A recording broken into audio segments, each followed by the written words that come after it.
দেখো না, সেদিন সকালবেলা অনেক রকমের ফুল তুলেছিলাম ঠাকুরকে পুজো দেবো তাই।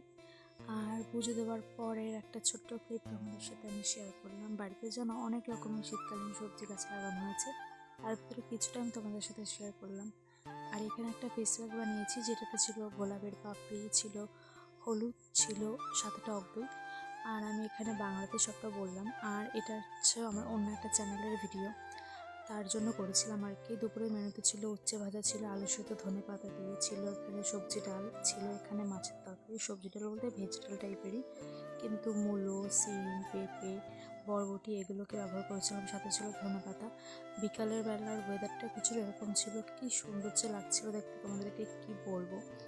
তো বিকালের ক্লিপটা আমি একটু আগে অ্যাড করে ফেলেছিলাম। আর সকালবেলা খেয়েছিলাম ওই চার কেকটা, যেটা খেতে দারুণ টেস্ট হয়েছিল। দুপুরের মেনুতে ছিল আজকে ঝুড়ি মাছ বা চুনো মাছ।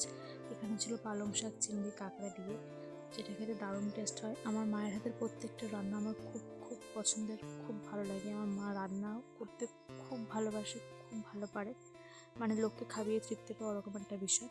এখানে ছিল কুমড়ো, এখানে ছিল ধনেপাতা বাটা, এখানে ছিল মাছের তরকারি।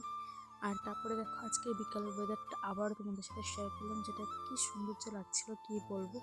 আজকে রাতের মেনুতে ছিল গরম গরম লুচি, সাথে ছিল রসগোল্লা, সাথে ছিল কুমড়ো আলু, অনেক কিছুতে একটা নিরামিষ তরকারি, যেটা খেতে দারুণ টেস্ট হয়েছিল। বিশ্বাস করো, নিরামিষটা আমি করেছিলাম। আজকের মতন টাটা, দেখা হচ্ছে নেক্সট কোনো ভিডিওতে।